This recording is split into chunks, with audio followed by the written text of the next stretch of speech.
Unfortunately, these are dry electrical storms. No rain will come from them. But something else will. Something worse than hunger.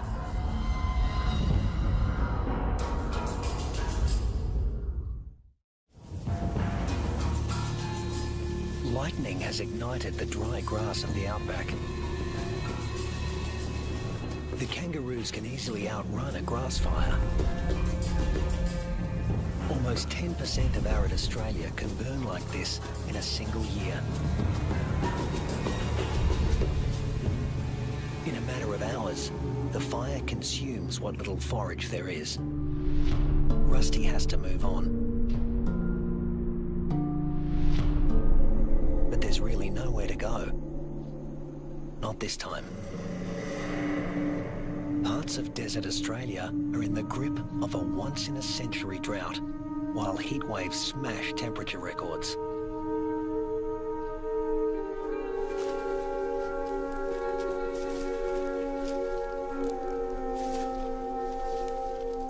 Nothing that lives here has ever experienced anything like it, Rusty included.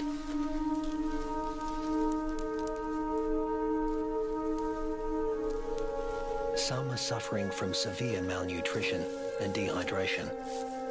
But if anyone can survive this, it's a red kangaroo. Human bodies are about 60% water. Rusty's is over 70%. Even in a heat wave like this, he can survive levels of dehydration that would kill most humans.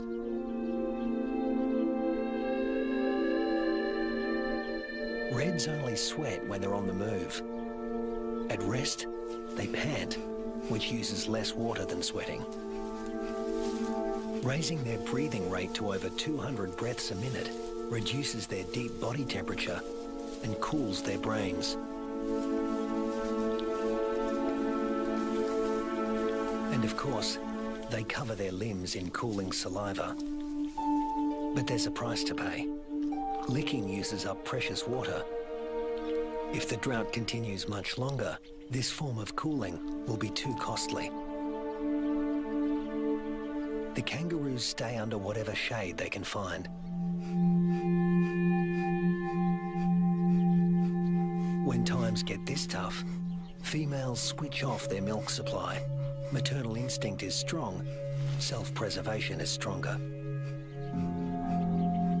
Unweaned offspring outside the pouch are the first to die, and the young in the pouches are next. As it dies, the female reactivates her waiting embryo. But if the drought persists, it too will die, and she will stop reproducing altogether. Even Rusty, one of the strongest, is in trouble.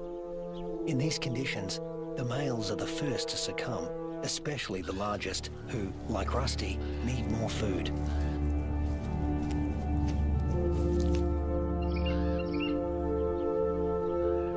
The demise of the red kangaroos is the wedge-tailed eagle's bounty.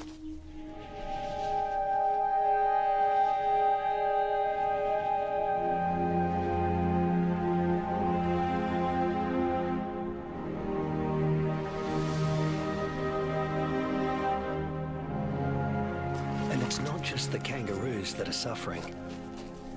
The drought is taking its toll everywhere. Predators turn on each other to protect a tiny piece of rancid meat.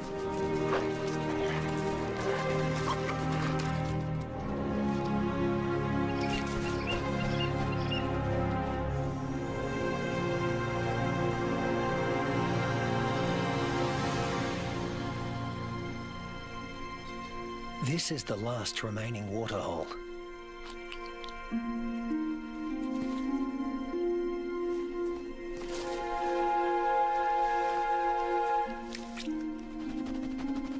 It's stagnant and salty.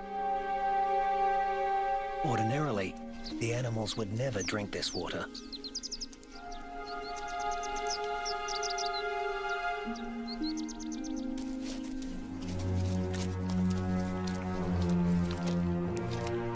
But desperation drives them. The drought makes for uneasy bedfellows.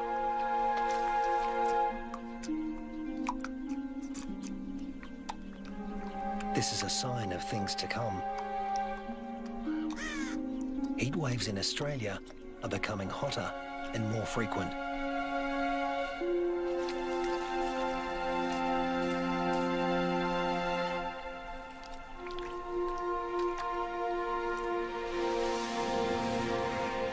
The intense dry heat continues and the casualties mount. Among them are many of Rusty's offspring. In some parts of these desolate lands, drought can kill 8 out of every 10 kangaroos.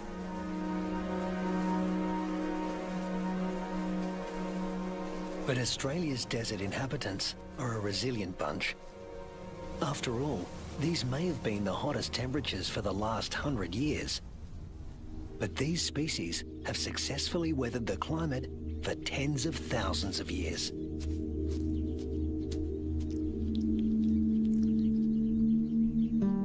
And Rusty is still here, conserving his energy and biding his time. A change is going to come. It always has.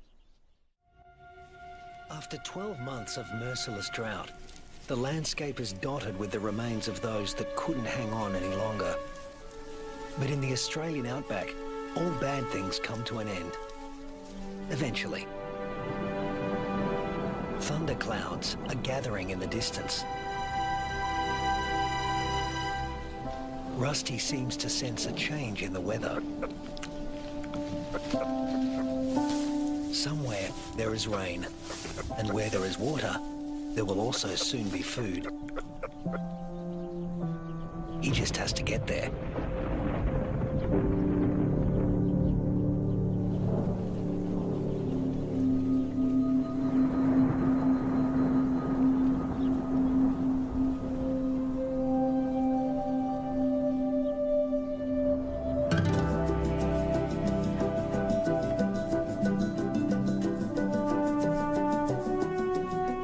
With what remains of his ebbing strength, Rusty heads in the direction of a storm.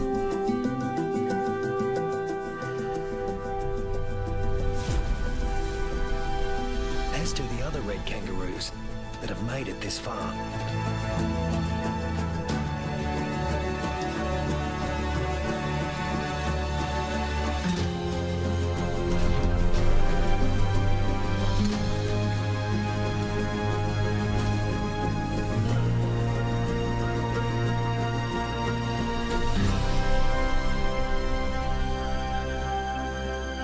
When Rusty reaches the area watered by the storms, he finds a world restored by rain.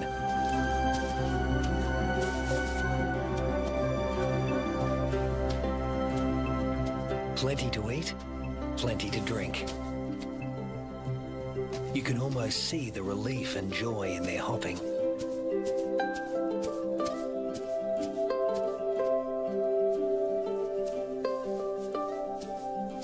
They will stay here and take in the nourishment. In only a few weeks, males and females will have their health restored, and soon they'll be ready to reproduce once again.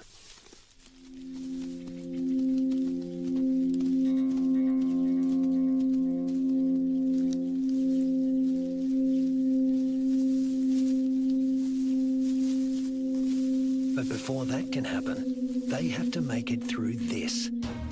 A pack of hungry dingoes.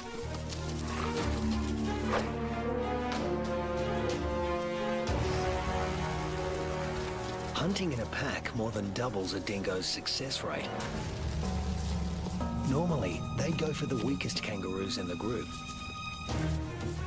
But a pack of this size can take down something bigger. Something like Rusty.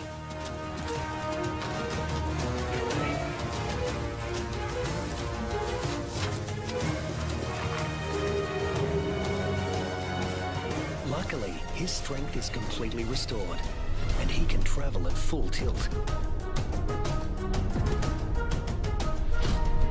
Rusty doesn't accelerate by bounding faster, but by bounding further. He lengthens his leaps, at times covering 25 feet in a single bound. One once he gets past 10 miles an hour, Rusty rockets along with little extra effort, while the dingo's forelegs need to move ever faster. Now hitting 25 miles an hour, Rusty's only using about half of the energy the dogs are putting in. They have no chance of catching him.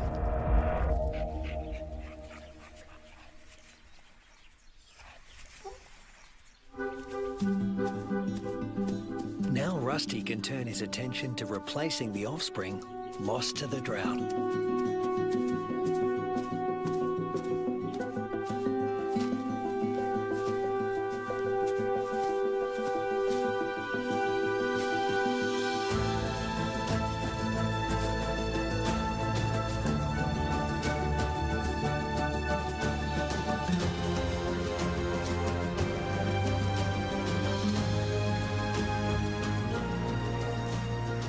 At 200 pounds, powerful, and in the prime of life, there's no question that he's the dominant male of this gang.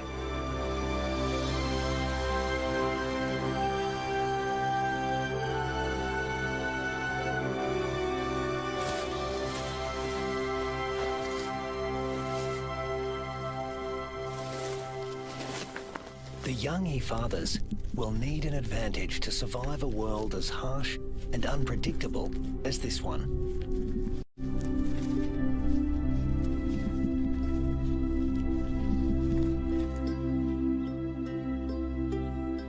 What greater advantage could there be than to begin life as the progeny